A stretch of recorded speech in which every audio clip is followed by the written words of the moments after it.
a personas adultas, ¿no? Entonces, vayamos teniendo en cuenta este tipo de diferencias, ¿bien? ¿Qué más? Que eso lo están estudiando de manera muy especial, pues en un curso específico que es parasitología, ¿no? A ver, vean ustedes, asimismo, las infecciones virales transmitidas por los alimentos corresponden a distintos virus. Tenemos a los norovirus, que ya mencionábamos, tenemos a los rotavirus y tenemos también al virus de la hepatitis A. Miren ustedes, porque yo les pregunto, ¿y el virus de la hepatitis B, por qué no está en esta lista de virus transmitidos por los alimentos? Eso ya lo tenemos claro, ¿verdad? ¿Y el virus de la hepatitis C, por qué no está? ¿Por qué sí está el virus de la hepatitis A y por qué sí está el virus de la hepatitis E? ¿No? Entonces tengamos en cuenta esas diferencias, doctores, porque nos va a permitir relacionar varios conceptos que ya debemos ir fijando, ¿no? En realidad, estos virus que vemos en el cuadro son virus transmitidos por los alimentos. Hablábamos del virus de la hepatitis B. El virus de la hepatitis B ni el C no es transmitido por los alimentos, tienen otras vías de transmisión que las vamos a ver en unos minutos, ¿correcto? Pero si hablamos del A, que hemos estudiado ya ampliamente también en la semana, ese sí es transmitido por los alimentos. Y el E también, ¿no? Pero fundamentalmente nos interesa mucho el virus de la hepatitis A, ¿no? Además del B y el C. Y de los que estamos hablando inicialmente, que son norovirus y rotavirus, también son transmitidos por los alimentos. También son transmitidos por los alimentos. Pero centrémonos en las diferencias, por ejemplo, ¿no? ¿Qué diferencias vemos entre el rotavirus y el norovirus? Ya decíamos que una de las diferencias corresponde pues a la edad o al grupo etario al cual afectan fundamentalmente, ¿no? Pero otra diferencia también vean ustedes. El genoma del rotavirus es un virus RNA, ¿sí? Mientras que el genoma del adenovirus es un virus de RNA también. ¿Cuál es la diferencia? Que uno es monocatenario y el otro es bicatenario. ¿Ven? Uno es monocatenario y el otro es bicatenario. El de rotavirus es RNA bicatenario y el norovirus es monocatenario. Ambos causan gastroenteritis. Ambos causan gastroenteritis. Y la vía de transmisión es fundamentalmente fecal oral, ¿verdad? Fecal oral, tanto para rotavirus y norovirus. Entonces, dadas esas generalidades, dadas esas diferencias, ¿qué más podemos decir de rotavirus? Rotavirus, en realidad, doctores, pertenece a la familia de los reovirus, ¿no? A los reovirus. Reo es de rueda, ¿verdad?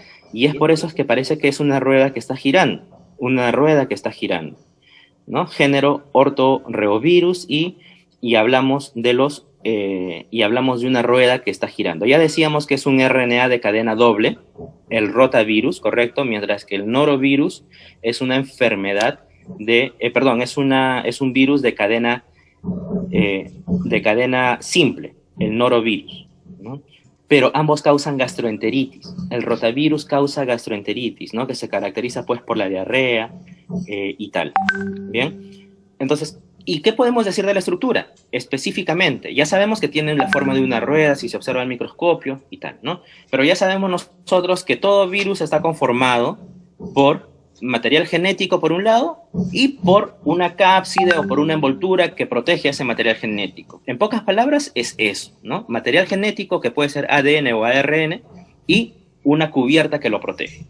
Pero en este caso, ¿qué podemos decir de manera más específica? En este caso vemos nosotros que es el material genético es ARN bicatenario, ¿correcto? Bicatenario, y que está protegido por distintas proteínas virales y distintas proteínas estructurales. Porque recordemos nosotros, ya hemos visto también cuando hemos revisado virus que afectan a otros órganos y sistemas, hemos visto que si nosotros extendemos este ARN y lo estiramos como si fuera una tira o como si fuera un hilo, vamos a poder dividir esa tira o ese hilo en varios segmentos, en varias partes. cada uno de esos segmentos o cada una de esas partes va a corresponder a una proteína específica que va a ser codificada posteriormente, ¿no es cierto? En este caso, si extendemos esta tira o este hilo de ARN, vamos a tener todas estas secciones, miren ustedes. Una sección para la proteína viral 1, otra para la proteína viral 2, para la 3, la 4, la 6, la 7 y especialmente la BP4, la proteína viral 4, porque en un momento la proteína viral 4 se va a escindir en proteína viral 8 y proteína viral 5. Pero si vemos la proteína viral 4, que es esta puntita de acá, esta especie de espiga, ¿verdad? Esa proteína viral 4 se va a partir, se va a escindir posteriormente en dos proteínas específicas que son la 8 y la 5. Pero la 1, la 3, que vemos aquí en la parte interna, ¿no? Que actúan como enzimas internas, la 2, que forma esta nucleocápside, vean ustedes la 2, estas líneas de color verde que rodean el genoma, vemos la 6, esta capa intermedia, ¿verdad? Vemos la 7, que es la capa más externa, ¿verdad? Todas ellas son proteínas virales. Y por lo tanto, como forman parte de la estructura, estamos hablando de las proteínas estructurales, ¿no? Entonces, ¿cuántas proteínas estructurales tiene el rotavirus? Tiene varias, empezando por la 1, la 2, la 4 nos interesa, por ejemplo, ¿verdad? Porque es la más externa, es la que va a entrar en contacto primero cuando llegue cuando se acerque a la célula, al target en el huésped, ¿no? Al target en el huésped, a la célula target en el huésped. Entonces, tenemos estas proteínas virales o proteínas estructurales. Pero decíamos también que aparte de estas proteínas virales o proteínas estructurales, este hilo extendido de ARN va a codificar también para proteínas no estructurales, que como su nombre lo dice, va a tener otras funciones que no son estructurales, es decir, no van a formar parte de la cápside ni ninguna función por el estilo, sino que van a tener otras funciones relacionadas sobre todo, como su nombre lo dice, con funciones. No van a formar parte de la estructura, sino funciones relacionadas a la replicación, a la transcripción, funciones relacionadas a escindir, por ejemplo, esta BP4, esta BP8, a escindir, por ejemplo, o a generar la proteólisis, ¿verdad? Para escindir estas otras proteínas. Bien, entonces veamos esto. ¿Y qué observamos acá? Que esta estructura consta, decíamos, hablábamos de una capa interna, de una capa intermedia y de una capa externa, ¿verdad? Y es que en realidad estas proteínas virales forman estas tres capas y por eso muchas veces van a encontrar, y seguramente ya han revisado ustedes, que se habla del rotavirus de triple capa, ¿no? O por sus siglas en inglés, TLP, de Three Layered Particle, partícula de triple capa, o van a encontrar también otros rotavirus que son de doble capa, DLP, por sus siglas en inglés. Entonces, ¿cuál es la diferencia entre ellas dos? La diferencia es que cuando ingresa un virión a la célula del huésped, va perdiendo capa por capa. Entonces, en todo ese transcurrir, vamos a hablar de si está ingresando el rotavirus TLP de triple capa, o si ya ingresó y se encuentra en la fase de DLP, de doble capa, ¿no? Entonces, ¿cuáles son esas capas? Esas capas tenemos en primer lugar la cápside interna, la más interna.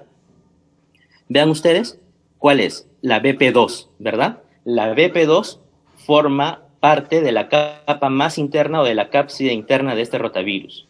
¿Cuál forma la cápside media? La cápside media es la BP6, ¿verdad? Estos atitos o estas bolitas de color turquesa sería, ¿no? De color turquesa. ¿Y cuál sería la capa más externa? Obvio, la capa BP7. ¿Y cuál más? La BP4 también. Podemos afirmar que la BP7 y la BP4 forman la cápside externa. Entonces estamos hablando de tres capas de cápside, o de tres cápsides si ustedes desean, una interna, una media y una externa, ¿no? Entonces hablamos de una partícula de triple capa, three layered particle, ¿no? Bien, ¿qué más podemos decir?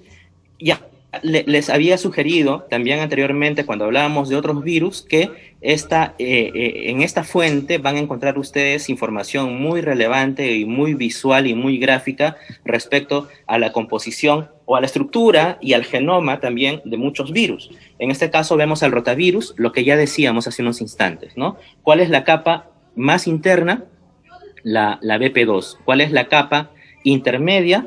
La BP6, y la capa más externa, vean la capa BP2, ¿no? Este círculo, el verde más oscuro, ¿no? Es la capa interna BP2, la capa interna. La capa intermedia BP6, ¿no? Al medio, y afuera, la capa externa, la BP4 y la BP7, ¿no? La BP7. La BP7, que es este verde externo, y la BP4, ¿dónde está la BP4? La BP4 está acá, es esta puntita de color amarillo. Y decíamos hace unos instantes que esa BP4 en realidad está conformada por dos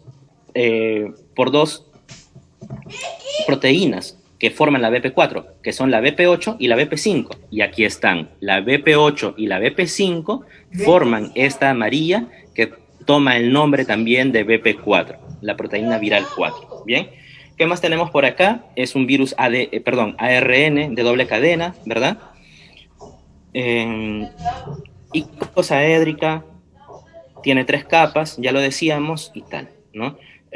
Uno de los alumnos preguntaba sobre cuántas capas finalmente tiene el rotavirus, ¿no? Porque en algún lugar vio 2, en otro lugar vio TLP, tiene 3 capas, pero en el camino de la invasión a la célula del huésped es donde va desprendiéndose de capa por capa, ¿bien?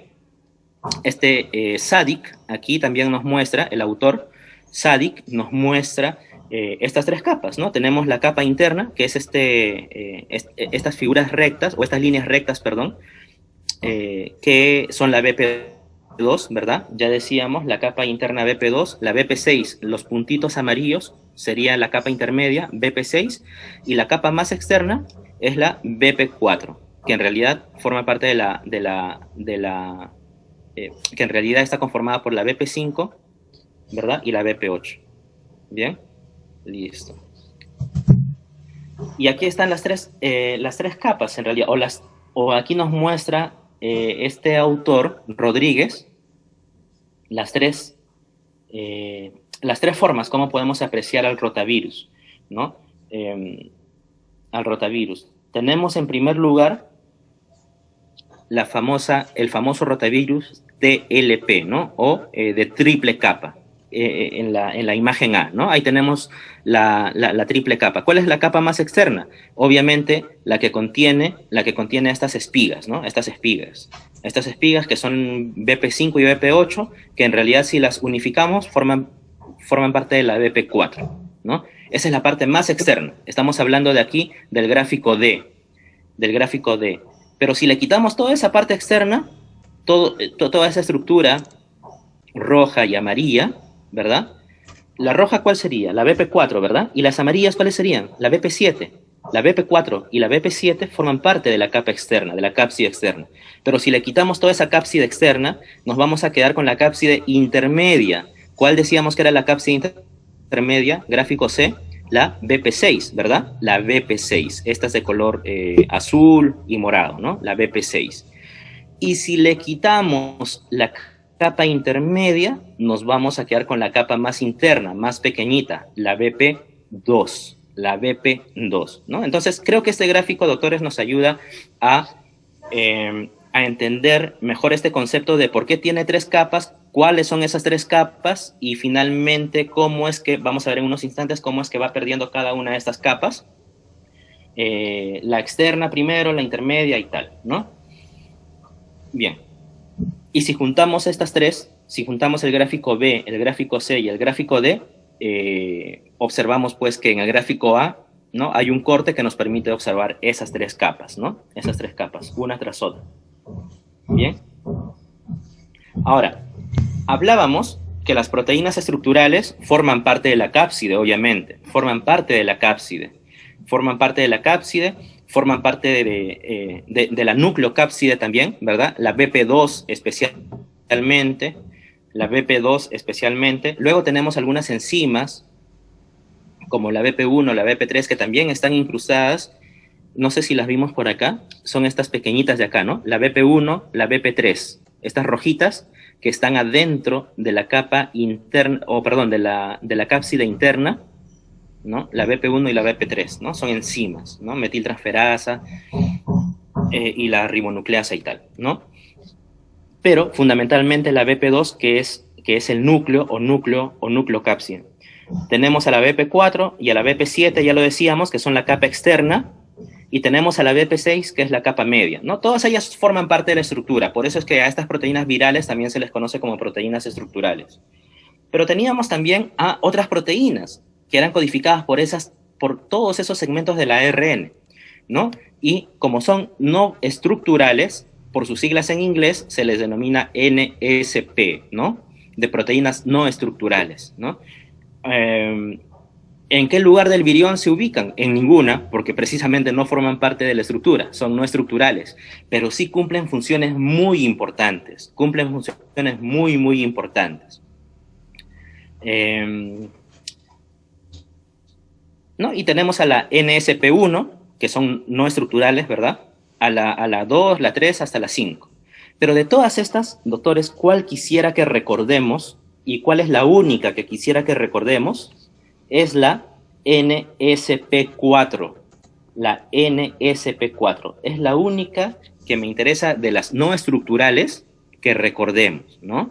¿Por qué? La NSP4 va a actuar, doctores, como enterotoxina.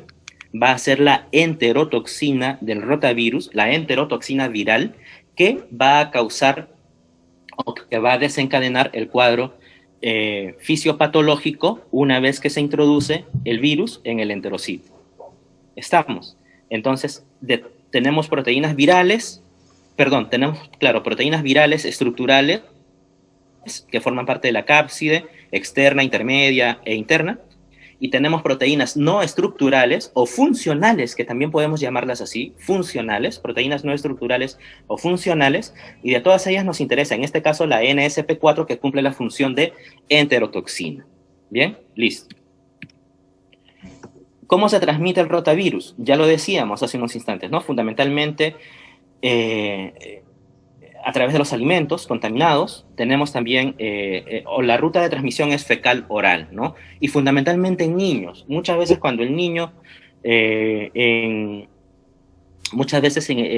niño no tiene la limpieza adecuada, o si el niño va solo al baño, no tiene la limpieza adecuada, o si un padre le cuida, o en las guarderías otras personas le cuidan, ¿no? No tienen los cuidados para que el niño esté con baño, ¿no? Si no se tiene, el niño puede tocarse por todos lados, ¿no? Ya lo saben ustedes. Pero ¿qué pasa si al tocarse se contamina las manos? Y con esas manos contaminadas, contamina, por ejemplo, el plato de otro, o los alimentos de otros niños que estén a su alrededor, en la familia, o en un nido, o en una guardería, ¿no? Entonces, esa es la ruta fundamentalmente de transmisión de los rotavirus, ¿no? Fecal-oral.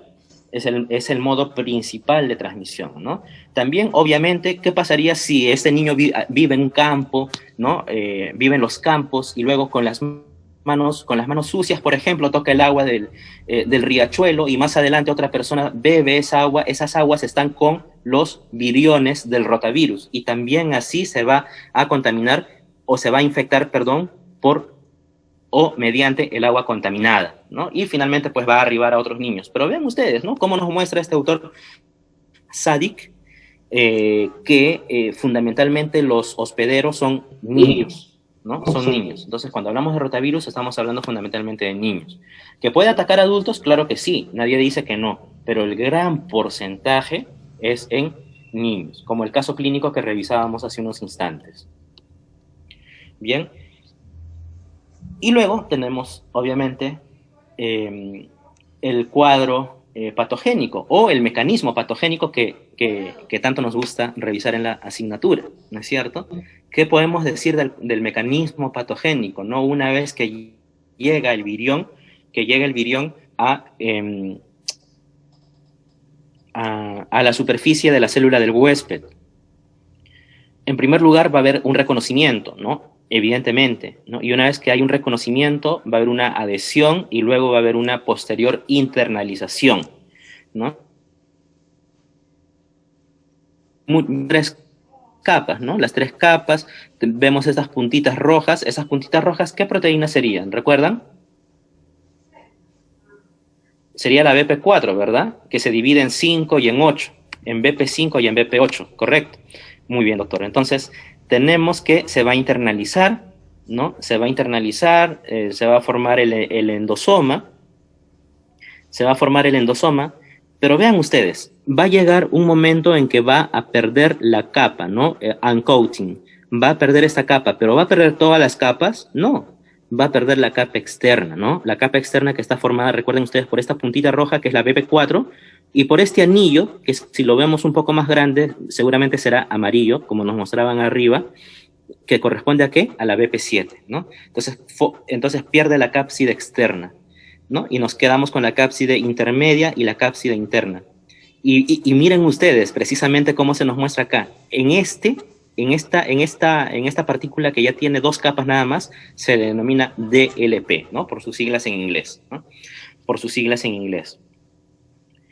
Y, eh, y esta partícula de doble capa es la que posteriormente va a perder la siguiente capa, las siguientes capas, y va a iniciar, ¿qué es lo que va a iniciar? Va a iniciar el proceso de replicación, transcripción y traducción, que se va a desarrollar ¿en dónde? ¿En dónde?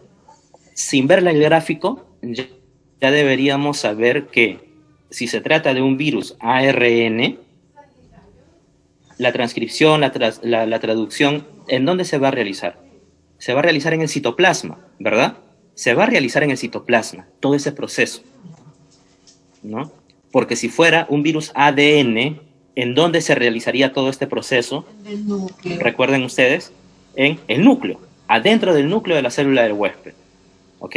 Entonces, recordemos todos esos conceptos que ya hemos venido aprendiendo para ir recordando estos detalles, ¿no? Entonces, tenemos que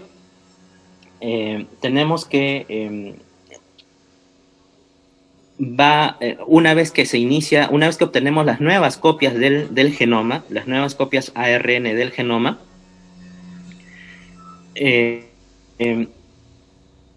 esta estructura denominada viroplasma es donde va a iniciar la recaptura o la recaptación de las estructuras de la cápside, ¿no? De las estructuras de la cápside.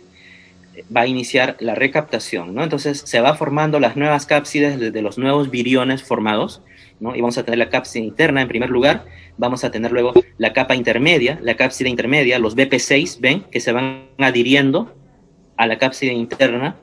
Luego vamos a tener que sale el virión con su cápside intermedia en su fase de DLP del viroplasma, sale del viroplasma y en el retículo endoplasmático rugoso es donde va a adquirir la cápside externa, ¿no? La BP7 y la BP4 en forma de espiga, ¿no? La BP7 y la BP4. Y posteriormente va a salir el virión de la célula del huésped. De la célula del huésped mediante la lisis celular. ¿Bien? Entonces, es un ciclo muy, muy sencillo, es un ciclo que nosotros ya conocemos por los anteriores virus que hemos revisado, pero me interesaba sobre todo que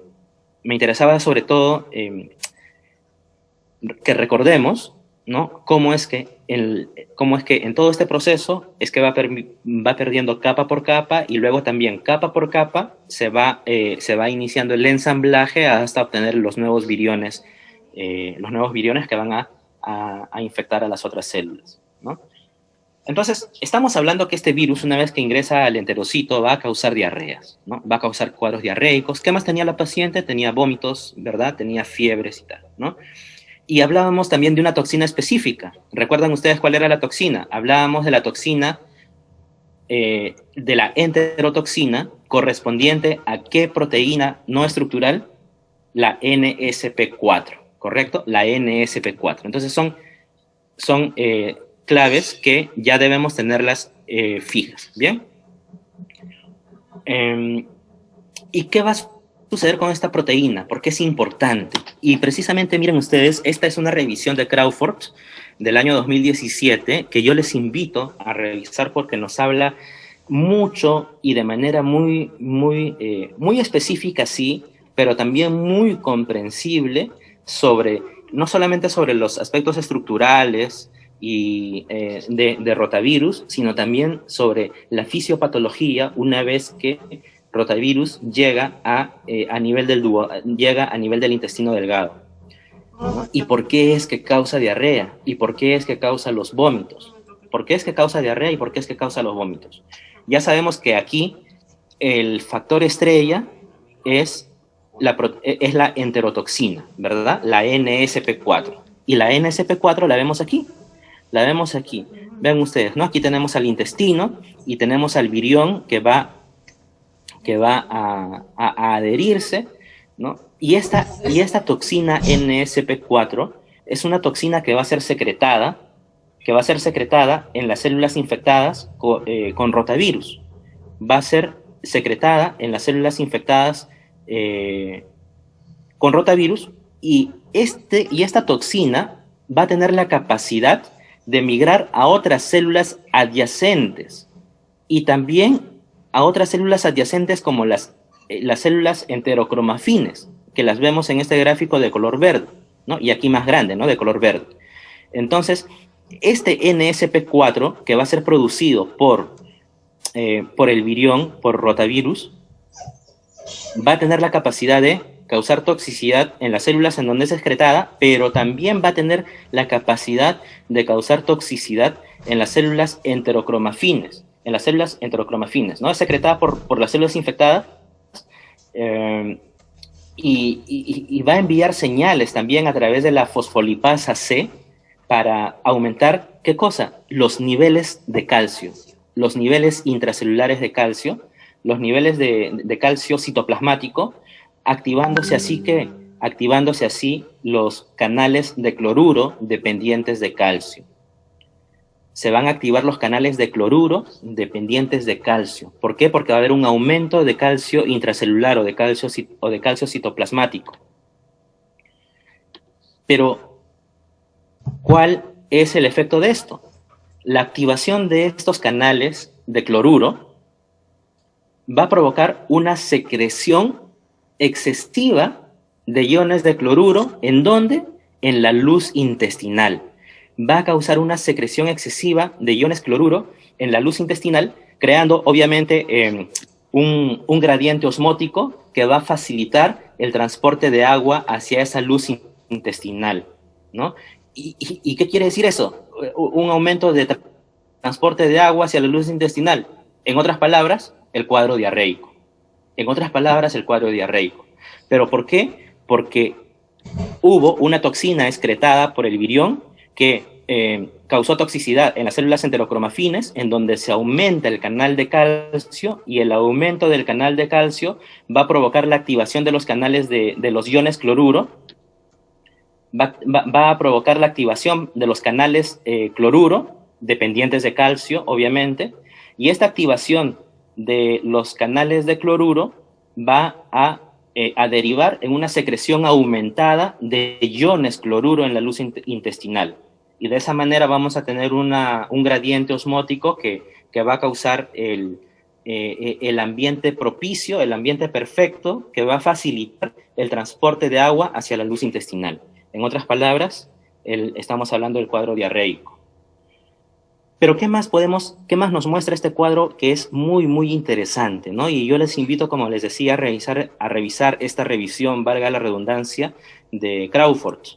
Esta revisión de Crawford. Vemos acá la 5-hidroxitriptamina, ¿no? A ver, ¿qué más podemos decir? Que esta proteína estructural, la NSP4, o proteína no estructural, perdón, la NSP4, se va a liberar, ya decíamos, en los enterocitos, ¿no? En los enterocitos infectados, y va a estimular las células enterocromafines, ¿no? Que acá las vemos por sus siglas EC, ¿no? enterocromafines, células enterocromafines que son las verdes, las de color verde. ¿Para liberar qué? Las va a estimular, doctores, para liberar qué? Para liberar 5-hidroxitriptamina, o conocida también como serotonina, ¿no? La 5-HT. Entonces, estas células enterocromafines van a liberar la 5-HT, la 5-hidroxitriptamina, que es un neurotransmisor, como todos sabemos, pero que tiene una particularidad. Además de todas las funciones que nosotros ya conocemos, tiene también una particularidad especial, o tiene una función especial, que es la de regular la motilidad intestinal y la de inducir náuseas y vómitos. Entonces, otro mecanismo. Tenemos al virión, que va a liberar NSP4 en las células enterocromafines, y al eliminar esta toxina dentro de las células enterocromafines, la célula va a liberar 5-hidroxitriptamina, o va a aumentar la producción de 5-hidroxitriptamina, que evidentemente va a aumentar la motilidad gastrointestinal y es un neurotransmisor relacionado también con las náuseas y los vómitos. Bien, entonces la liberación de esta 5-hidroxitriptamina puede producir también, o puede inducir a los cuadros diarreicos, ¿Por qué? Porque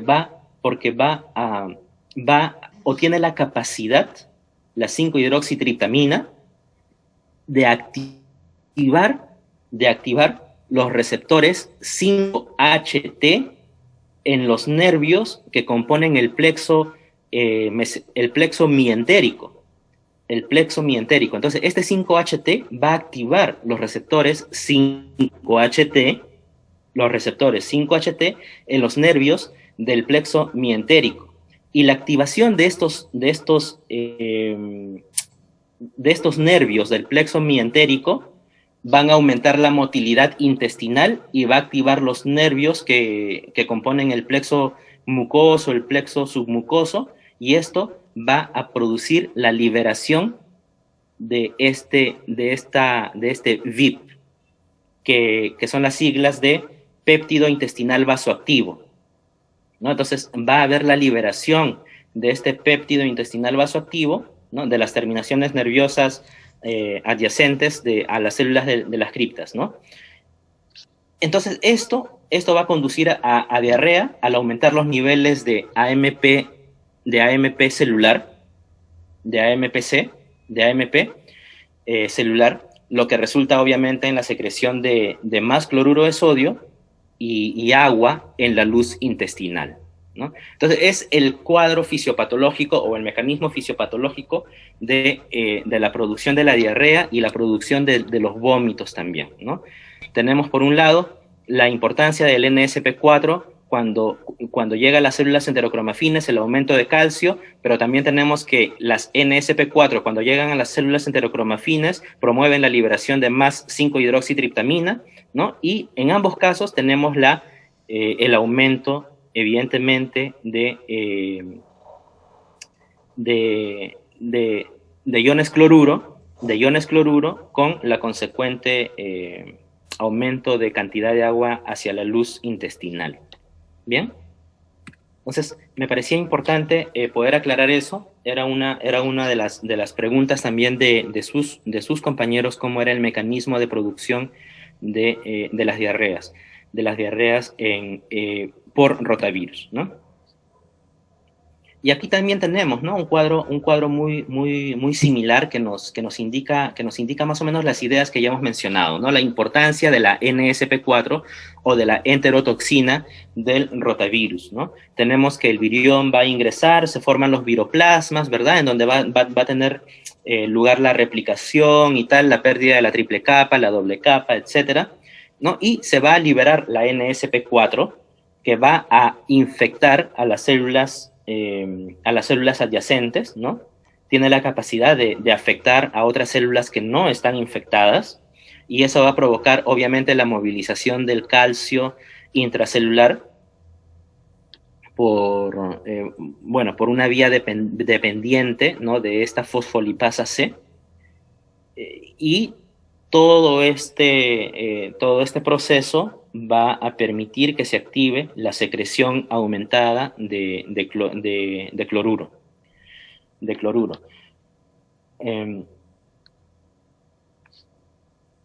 Entonces, respecto a... ¿no? Entonces acá también vemos la acción de la 5-hidroxitriptamina, ¿no?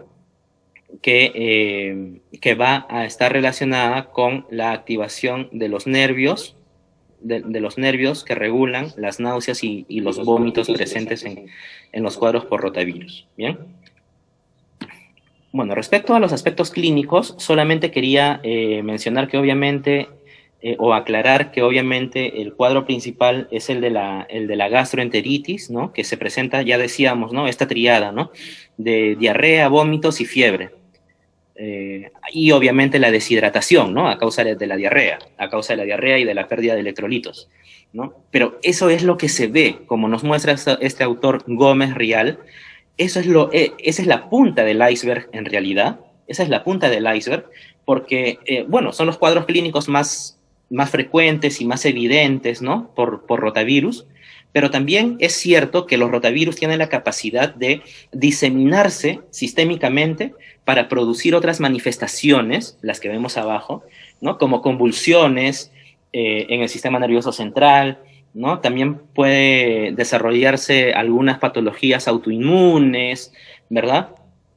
¿Okay? Están más relacionadas, obviamente, pues a algunos antecedentes genéticos ya propias de los pacientes infectados, pero es importante que sepamos que pueden haber otros cuadros más allá de la infección de la gastroenteritis aguda por rotavirus, ¿no? De hecho,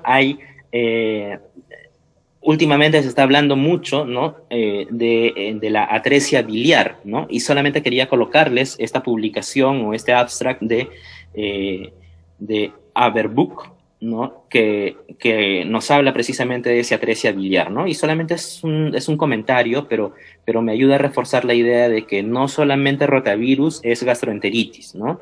Entonces, esta atresia biliar, ¿no? Es una enfermedad que se presenta en los niños, se manifiesta con el estrechamiento y el bloqueo, ¿verdad?, de los ductos biliares en el hígado, ¿no? Y en realidad tiene la capacidad o puede ser causado por distintos virus, ¿no? Como citomegalovirus, el virus de Epstein-Barr, ¿verdad? Y la familia de los reovirus, ¿no? Los rotavirus entre ellos, ¿no? Entonces la atresia biliar. ¿Por qué? Porque nuevamente la gastroenteritis no es el único cuadro por rotavirus, que es el principal, sí, pero puede causar enfermedad celíaca, ¿no? Convulsiones, ¿no? Afectando al sistema nervioso central también, ¿no? Y estamos hablando, pues, de las manifestaciones gastrointestinales, ¿no? Manifestaciones neurológicas, artritis, miren ustedes, ¿no? Neumonía. Obviamente son porcentajes muy, muy, muy bajos, pero la idea, doctores, es que sepamos que los rotavirus pueden arribar a manifestaciones sistémicas, a diseminación sistémica con sus correspondientes manifestaciones como las que vemos en el cuadro, ¿no? Que obviamente yo les invito a revisar luego ya con el material en mano y con la paciencia correspondiente, ¿bien? En cuanto a la epidemiología, decíamos, pues, ¿no? Que en realidad es una enfermedad, pues, que muchas veces tiene que ver con la higiene y con evitar la transmisión vía fecal oral, ¿no? Y aquí vemos en qué países es donde hay más muertes asociadas a rotavirus. ¿En dónde está más pintado de morado? En África, ¿no? En África, miren ustedes, el color morado más oscuro corresponde a más de 100 muertes por cada 100.000 habitantes, ¿no? Por cada 100.000 individuos. Bien, entonces, en Latinoamérica estamos más o menos también, pero no por eso, evidentemente, vamos a dejar de conocer al rotavirus y a su importancia, ¿no? Al rotavirus y a su importancia. A ver, ¿qué más tenemos por acá? Acá tenemos algunos datos también epidemiológicos adicionales que me parece importante no dejar de mencionarlos, y les pido que luego lo puedan revisar, les va a ayudar a complementar algunas ideas ya de la teoría, ¿no? Pero básicamente son dos, ¿no? Que el rotavirus ya lo hemos dicho, infecta, ¿no? Básicamente a niños menores de 5 años, ¿no? Alrededor de los 2 años, ¿no? 2 más 2 hacia arriba o 2 menos 2 hacia abajo, ¿no? O niños menores de 5 años, y es responsable del 20 al 30% de todos los casos de gastroenteritis grave, que requieren tratamiento en hospitales, vean ustedes, ¿no? Entonces, un cuadro diarreico, un cuadro de gastroenteritis en niños puede derivar a la hospitalización, ¿no? Estamos hablando de niños, especialmente si se trata de menores de 1 año, ¿no? Como el cuadro que veíamos en el caso clínico. Otro dato importante que nos menciona este autor es que 1.3 millones de muertes anuales en niños menores de 5 años en el mundo, ¿no? Miren ustedes, 1.3 millones de muertes anuales en niños menores de 5 años en todo el mundo. Esta publicación es relativamente reciente, ¿no? Es del 2018, vean ustedes, otro dato muy importante. Pero si bien es cierto, es un número muy alto, también nos hace la aclaración que la mayor cantidad de estas muertes, ¿no? Se producen básicamente en 4 países, ¿no? En India, Nigeria, Pakistán y República del Congo, ¿no? Que son precisamente que se condice con este otro autor, Crawford, que nos muestra pues este claro aumento de casos de muertes en África, ¿no? Bien, rotavirus. Rápidamente, norovirus. Norovirus, vamos a tomar 5 minutos nada más de norovirus para que los 20 últimos que nos quedan, centrarnos en algo muy importante que quería mencionarles sobre hepatitis, doctores. Bien, igual esta presentación ya la van a poder revisar a partir de hoy y con eso aclaramos varias de los comentarios que nos ha mencionado su compañero, ¿no? Miren ustedes, en este caso estamos hablando de estudiantes, ¿no? Estudiantes ya un poco mayores, ya no estamos hablando de estudiantes universitarios, ¿verdad? Ya no estamos hablando de niños de 1, ni de 2, ni de 3 años, ¿no? Que presentan igual náuseas, diarreas, vómitos, el mismo cuadro gastrointestinal, pero ya son mayores. Y en este caso estamos hablando de los norovirus. ¿Qué podemos mencionar de los norovirus? Bueno, pertenecen a la familia Calliciviridae, a la familia de los Calliciviridae, son virus RNA de cadena simple, a diferencia de los rotavirus que son RNA también, pero de cadena doble, ¿verdad? Y también es conocido como virus de Norwalk. Es conocido, doctores, como virus de Norwalk. Entonces menciono esto de manera especial porque es muchas veces el nombre más común para el norovirus. Entonces no vaya a ser que en alguna evaluación se les pregunte por el virus de Norwalk, ¿verdad? Si les preguntamos por el virus de Norwalk, ¿de quién estamos hablando? Del norovirus, ¿ok? Es un genoma RNA, lo mismo, ¿no? Si extendemos la cadena, tenemos a las proteínas no estructurales. De ellas, ¿cuál me interesa más que recordemos, señores? La BPG. Y la BPG es muy importante porque es una proteína no estructural, es una proteína funcional que se va a quedar adherida siempre al resto estructural del genoma y le va a acompañar siempre durante el proceso de la transcripción y la replicación a nivel citoplasmático, ¿ok? ¿Cuál es la BPG? ¿No? La BPG, que también se le conoce como primer, ¿no? O como cebador o como iniciador, la BPG, ¿no? Que ya la conocemos también porque es una proteína que cumple similar función también con otros virus. ¿Bien? Las proteínas estructurales son básicamente 2, la BP1 y la BP2, pero la BP1 se subdivide también en 2 partes, la parte S, la parte S y la parte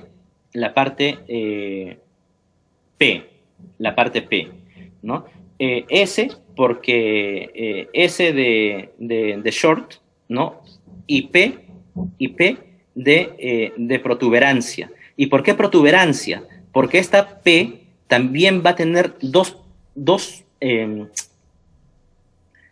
niveles, P1 y P2. La P2.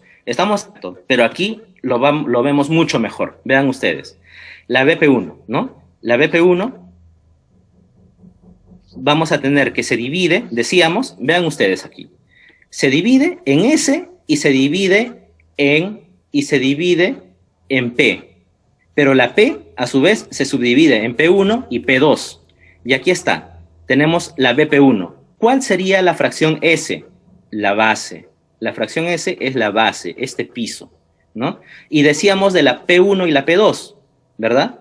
La P1 y la P2. De la P de protuberante, ¿verdad? Es una protuberancia, ¿no?, que sale hacia el exterior. La P1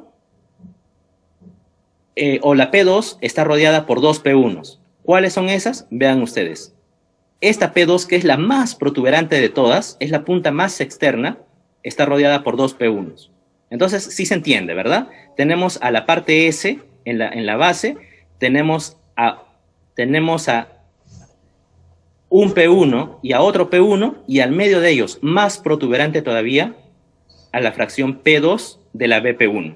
¿No? Sí se entiende. ¿Sí? Entonces, este gráfico nos ayuda a entender de manera mucho más clara cuál es la conformación, ¿no? Y cuál es la que nos interesa de las no estructurales, la BPG.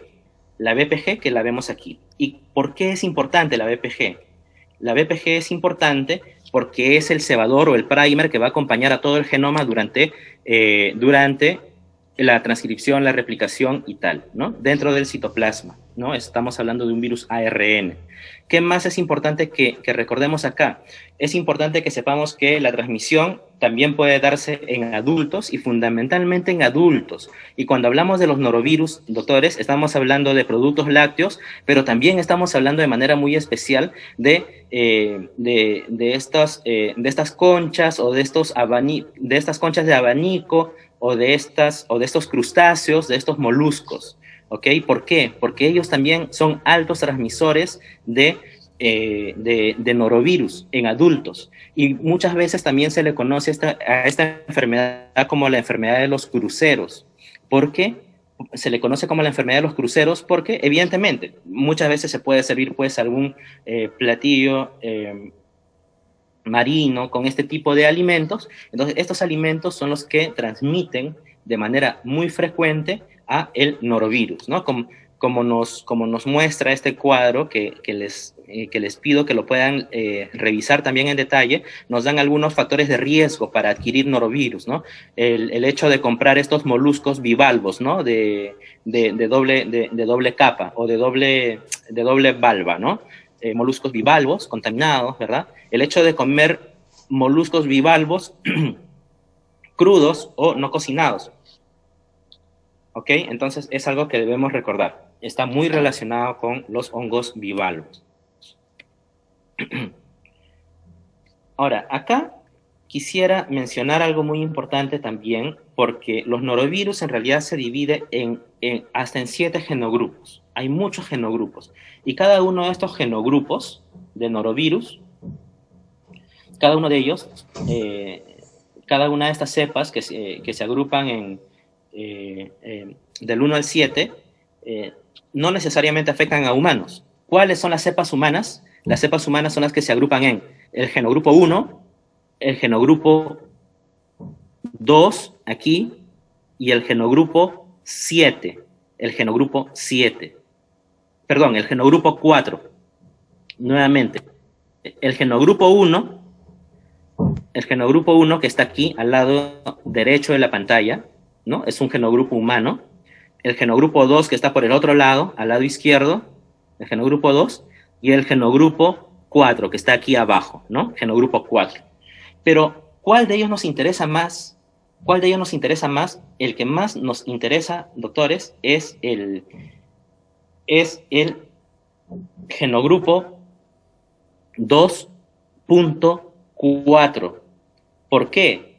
Porque si bien es cierto, el genogrupo 1.1, el 1.1 fue el primero, es el prototipo de norovirus, los norovirus G24, grupo 2.4, son los responsables en realidad del 70 o del 75% de los brotes de norovirus en el mundo, ¿no? Entonces, el más importante es el genogrupo 2, y del genogrupo 2 nos interesa el G2.4, ¿bien? Que está aquí justo en la parte de abajo del genogrupo 2.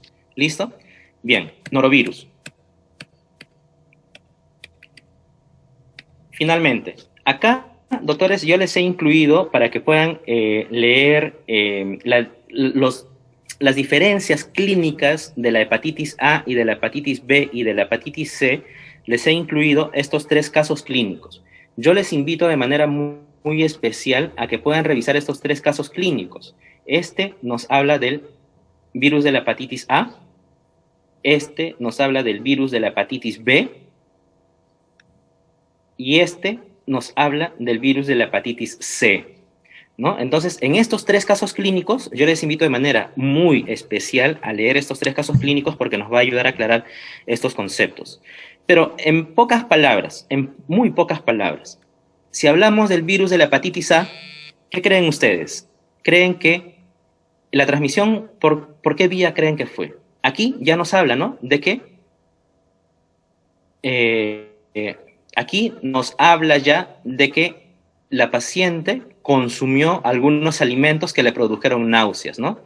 Aquí es la vista de la comida le produce náuseas. La vista de la comida le produce náuseas, ¿no? Ahí vamos a corregir estas 2 letras, ¿no? La vista de la comida le produce náuseas. Y presenta ictericia, ¿no? El color amarillento de la piel y de las pupilas, ¿no? No tiene antecedentes de drogadicción por vía intravenosa y tampoco ha mantenido contactos sexuales.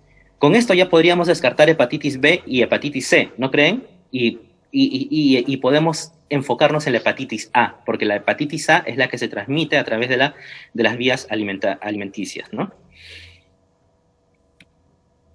Algo muy importante también para las hepatitis, no solamente la A, la B, es el aumento de las enzimas hepáticas, ¿no? Las transaminasas, la aspartato transferasa y la aminotransferasa, bien, la AST y la ALT.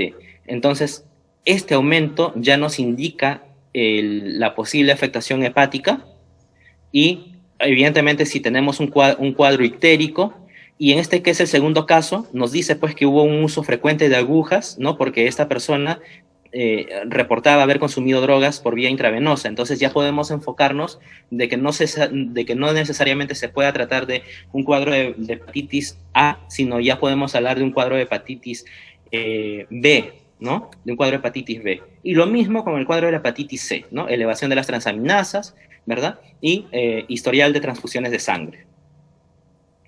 Entonces yo les pido que puedan revisar estos casos. ¿Por qué? Porque quisiera enfocarme en algo muy importante en estos minutos que quedan. Virus de la hepatitis A, hepatitis B y hepatitis C, en realidad, doctores, son familias muy diferentes. Los 3 son familias muy diferentes. Algunas personas creen que el virus de la hepatitis es una sola familia o es una sola especie, inclusive, ¿no? La verdad, de estas 3 hay una diferencia muy marcada. De estos 3, solamente uno es DNA. ¿Cuál presenta genoma DNA? El virus de la hepatitis B. El virus de la hepatitis A y el virus de la hepatitis C son RNA. Por otro lado, vean ustedes, otra diferencia, la vía de transmisión fecal-oral. ¿Cuál es el único que presenta la vía de transmisión fecal-oral? El virus de la hepatitis A. Otra diferencia, el virus de la hepatitis A siempre es autolimitada. Generalmente, ninguna persona va a complicarse de manera muy grave por el virus de la hepatitis A. Siempre es autolimitada. Generalmente, inclusive, se descubren los anticuerpos de virus de la hepatitis A cuando la persona ni siquiera se dio cuenta de que había tenido hepatitis A, ¿no? Es un cuadro en realidad muy no inocuo, sino inicuo, digamos, ¿no? Inicuo, que es no nocivo. Pero en cambio el virus de la hepatitis B y el virus de la hepatitis C sí pueden llegar a cuadros como cirrosis o carcinomas hepáticos, ¿no? Sí son cuadros mucho más graves. ¿Bien? Listo. Entonces, aquí les he colocado para que puedan, no nos vamos a enfocar tanto en el caso de los virus de la hepatitis en su estructura y los genomas y las cápsides y tal, sino más, igual les estoy colocando aquí para que lo puedan revisar y puedan ver las diferencias, pero quisiera más que todo que nos enfoquemos, doctores, en lo siguiente. Este es Este es el virus de la hepatitis A, el virus de la hepatitis B y el virus de la hepatitis C. Pero más quisiera que nos enfoquemos en esto, en la forma, en cómo vamos a diagnosticar estos tres virus. El virus de la hepatitis A se determina fundamentalmente mediante la detección serológica. Mediante la detección serológica. ¿Y qué quiere decir serológica? Quiere decir que vamos a detectar los anticuerpos generados por este virus en sangre, en suero, ¿no? En suero. ¿Y cuál es la diferencia? Que este virus de la hepatitis A va a generar dos tipos de anticuerpos.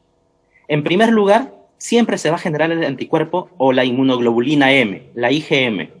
Y en segundo lugar, ya tardíamente, se va a generar la inmunoglobulina G. Entonces, si ustedes sospechan de una persona que tiene ictericia, que tiene hepatomegalia probablemente, y que tiene vómitos, ¿no? y que ha comido algún alimento presuntamente contaminado, ¿no? y presumen de una hepatitis, ¿no? Y les dice pues que no ha tenido pues digamos relaciones sexuales con alguna persona recientemente, o que no usa o que no ha utilizado alguna jeringa o no ha sido sometida a transfusiones de sangre, ¿no? En las que se hayan tenido que usar jeringas. Entonces ustedes pueden sospechar de una hepatitis A, ¿no? Entonces se le solicita un análisis serológico, una prueba serológica para hepatitis A. Y si encontramos el virus de la hepatitis A con la IgM aumentada, quiere decir que actualmente se encuentra infectada con la que actualmente se encuentra infectada con el virus de la hepatitis A, porque está presentando el anticuerpo correspondiente, que es la IgM. ¿Bien? Pero por otro lado, si es que en algún momento ustedes detectan la IgG, quiere decir que se dio, porque hay veces en las que simplemente no se presenta ictericia con la hepatitis A. Se presenta un cuadro diarreico, náuseas, y muchas personas pues piensan que es un cuadro que va a superarse espontáneamente, ¿no? Y la verdad es que sí, se supera espontáneamente. Muy pocos cuadros se complican de hepatitis A, ¿no? Entonces, la hepatitis A es muy diferente en ese sentido de la hepatitis B y de la hepatitis C. La hepatitis B, y ahí vamos a hablar de algo muy importante. Quiero aprovechar para que mencionemos a cómo detectamos la hepatitis C. Ustedes me dirán, pero profesor, acá no vemos el anticuerpo, ni la inmunoglobulina, ni el antígeno. Y la verdad es que la hepatitis C solamente se detecta mediante pruebas moleculares, mediante la detección del ARN de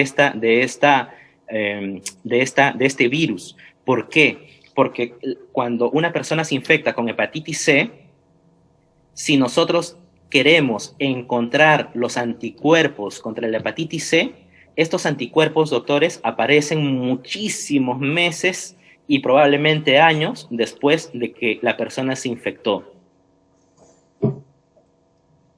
No van a ver de que la persona esté infectada. Y por eso es que la técnica fundamental para detectar hepatitis C es la prueba molecular, ¿no? La detección de ARN mediante PCR.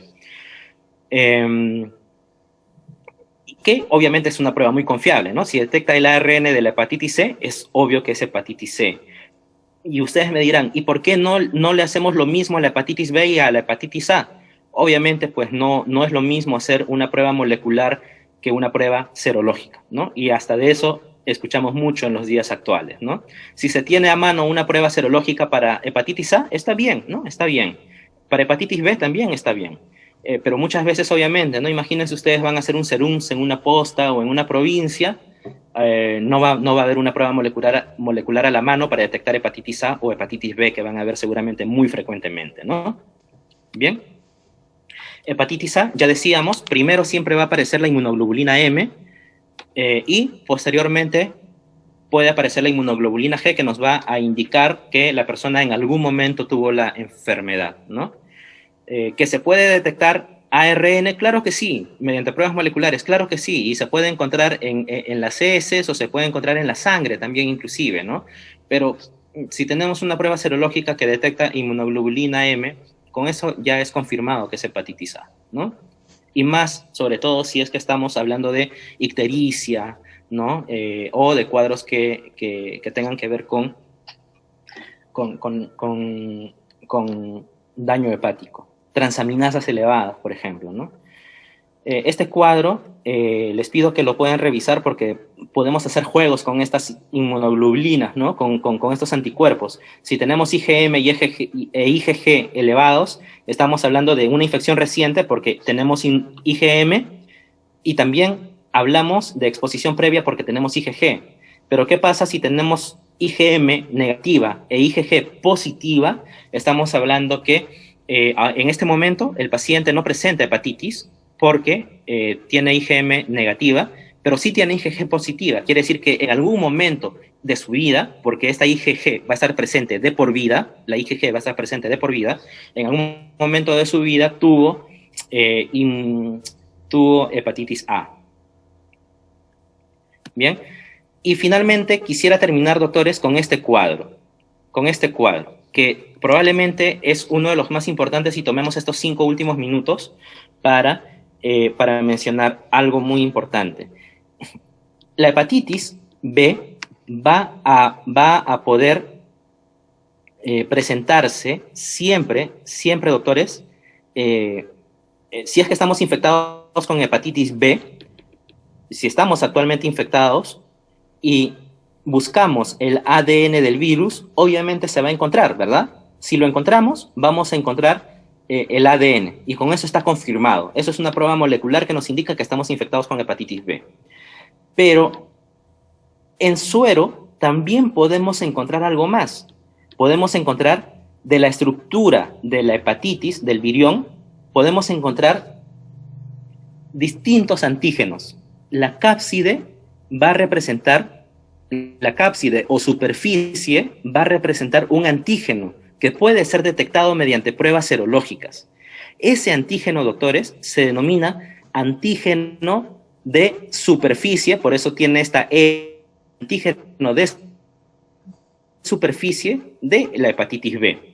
Eso es muy importante porque yo les pregunto, si recientemente yo tengo la hepatitis, el virus dentro de mí, ¿ustedes creen que se podrá detectar este antígeno de superficie o de cápside, si quieren, de superficie por la S, dentro de mi organismo? Claro que sí. Si yo detecto este antígeno en superficie, quiere decir que el virus se encuentra dentro de mí. Por lo tanto, quiere decir que es una infección aguda, quiere decir que es una infección crónica, o puede ser también un portador sano, porque puedo no presentar síntomas y puedo tener el antígeno de superficie de la hepatitis B. También esta hepatitis B, este virión, así como tiene una cápside, también tiene una nucleocápside. Y como core de núcleo, ¿no? De nucleocápside. Ese antígeno core de nucleocápside es muy importante porque así como tenemos un antígeno de superficie, también tenemos un antígeno core, pero yo les pregunto, señores, ¿se podrá detectar en sangre el antígeno core o solamente el antígeno de superficie? La verdad es que el antígeno core no se puede detectar en sangre mediante una prueba serológica. ¿Por qué? Porque el antígeno core se encuentra cubierto precisamente por la cápside externa, por la superficie. Por eso es que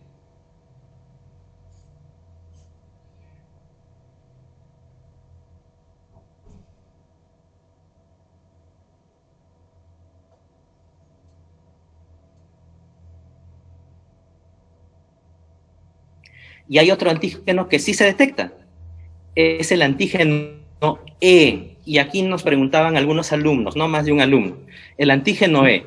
Este antígeno E, señores, es un antígeno abstracto, si ustedes desean. ¿Por qué abstracto? Porque cuando el virión ingresa dentro de la célula para iniciar su replicación y tal, y pierde la cápside, cuando el genoma se está replicando y va a formar un nuevo virión, antes de que forme una nueva cápside, este nuevo virión y este nuevo genoma va a formar, para proteger el genoma, no una cápside, sino va a formar tampoco no un núcleo, no una nucleocápside, va a formar lo que se denomina prenúcleo o precore, que va a durar solamente unos instantes formados, porque posteriormente va a dar lugar a formar la nucleocápside y posteriormente la cápside. Entonces, este precore o nucleocápside, yo les pregunto, cuando se está en pleno proceso de replicación, este precore, ¿ustedes creen que va a poder ser detectado? Sí va a poder ser detectado, porque está solamente como precore, prenúcleo. Es que viene letra E. Ese es el antígeno E. El antígeno E o antígeno de precore o antígeno de prenúcleo. Ese sí puede ser detectado porque está en pleno proceso de replicación el genoma y se forma una especie de pseudonúcleo o de precore que sí puede ser detectado en sangre. ¿Por qué? Si bien es cierto, la replicación se lleva a cabo en el citoplasma, pero una vez que se forma el precore, antes de dar paso al core, ese precore se va a desintegrar y va a salir expulsado de las células, y ese precore desintegrado es el que va a ser el que se va a poder detectar en las pruebas serológicas. Por eso es que hablamos de un antígeno E. Y miren ustedes, el antígeno E es muy importante porque nos indica infección aguda y nos indica infección crónica. Si es que el antígeno E está presente, quiere decir que la persona está no solamente infectada, sino que está en pleno proceso de replicación viral, y que tiene inclusive mucha más capacidad de poder infectar a otras personas. ¿Ok? Mucha más capacidad de infectar a otras personas. Entonces, esa es la diferencia. Obviamente, cada antígeno tiene su anticuerpo. También puedo detectar en sangre anticuerpos, ¿no? El anticuerpo contra el antígeno E, el anticuerpo contra el antígeno de superficie, ¿no? Pero son contra el antígeno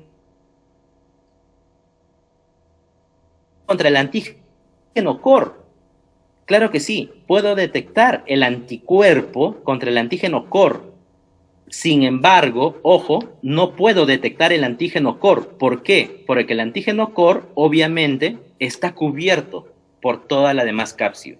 Bien, esto es algo que vamos a reforzar en nuestra sesión de seminario la próxima semana, pero yo les pido que vean de manera muy especial este cuadro y que se pongan en todos los casos, porque cuando ustedes reciban los análisis clínicos de un paciente sospechoso de hepatitis B, van a recibir no con la leyenda de la parte izquierda, van a recibir lo que ven ustedes con cruces y con menos en la parte derecha, y van a tener ustedes que determinar en qué estadio se encuentra ese paciente, o si ya tuvo la hepatitis, o si recién está empezando, o si se encuentra altamente infeccioso. Bien, entonces, ¿estamos, doctores? Dicho esto, tenemos ahora nuestra sesión de seminario.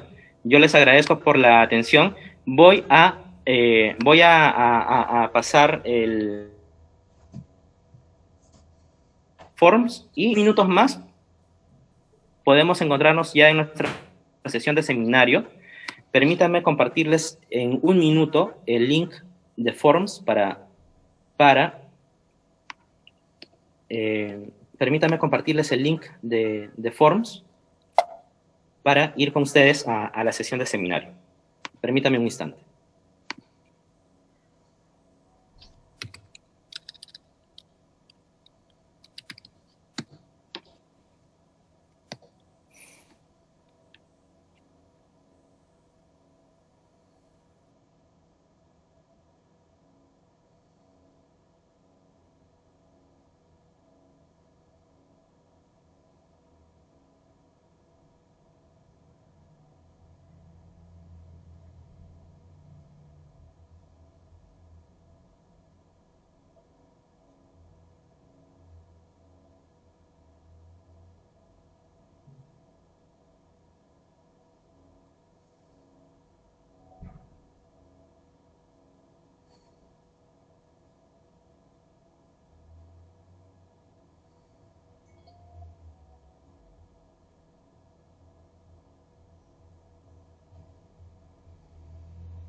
Ya, les estoy dejando el link de Google Forms todavía hasta para responder hasta dentro de 15 minutos. En un minuto les estoy compartiendo.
Listo, doctores. Entonces se encuentra ya en el chat el link de Forms compartido para todos. Y, y, y bueno, en 2 minutos nos conectamos entonces en seminario. Muchas gracias por su atención y revisamos cualquier detalle adicional en nuestra sesión del próximo viernes con mucho gusto. Bien, ya se encuentra el link de Forms en el panel. Listo, muchas gracias.